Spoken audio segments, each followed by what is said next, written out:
നമസ്കാരം, മേലുകാവ് റേഡിയോയിലേക്ക് സ്വാഗതം. എത്ര ഭാഷ നിങ്ങൾക്കറിയാം?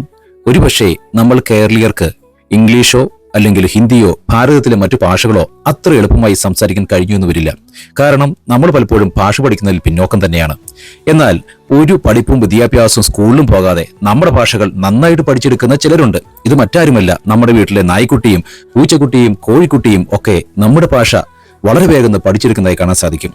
ഒരുപക്ഷെ അവർ നമ്മോടൊപ്പം കഴിയുന്നത് ചുരുങ്ങിയ വർഷങ്ങളായിരിക്കാം. എങ്കിലും നമ്മളുടെ ഭാവവും നോട്ടവും അതുപോലെ നമ്മൾ കൊടുക്കുന്ന കമാൻഡുകളും അത് ഇംഗ്ലീഷ് ആയിക്കൊള്ളട്ടെ, ഹിന്ദി ആയിക്കൊള്ളട്ടെ, മലയാളം ആയിക്കൊള്ളട്ടെ, ചുരുങ്ങിയ സമയം കൊണ്ട് മനസ്സിലാക്കി അത് നമ്മളെ അനുസരിക്കുകയോ അല്ലെ റെസ്പോണ്ട് ചെയ്യുകയോ അല്ലെങ്കിൽ ഓടിപ്പോകുകയോ ചെയ്യുന്നത് കാണാം.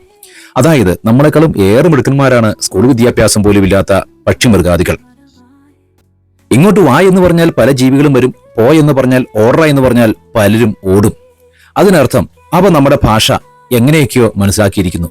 നമ്മളെക്കാളും നമ്മളറിയാതെ നമ്മൾ ശ്രദ്ധിക്കുന്നത് നമ്മുടെ വളർത്തുമൃഗങ്ങൾ തന്നെയാണ്. എന്നാൽ അവരുടെ ഒരു ശബ്ദം പോലും നമുക്ക് തിരിച്ചറിയാനോ പകരം അവരുടെ ഭാഷയിൽ മറുപടി പറയാനോ സാധിക്കുന്നില്ല എന്നത് തന്നെയാണ് നമ്മുടെ ഏറ്റവും വലിയ പരിമിതി എന്ന് പറയുന്നത്.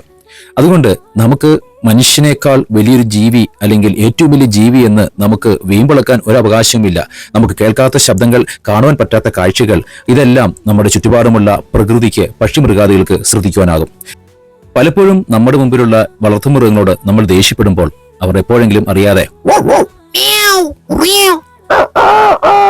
ഇങ്ങനെയുള്ള സ്വരങ്ങളിൽ സംസാരിക്കുമ്പോൾ അതിന്റെ അർത്ഥവും ഭാവവും കണ്ടെത്തുവാൻ നാം ഇനി ഏറെ മുമ്പോട്ട് പോകണം. അതുകൊണ്ട് പ്രകൃതിയെ സ്നേഹിക്കാം, നല്ല മനുഷ്യരായിട്ട് മാറാം. നിങ്ങൾ കേട്ടത് മേലുകാവ് റേഡിയോ.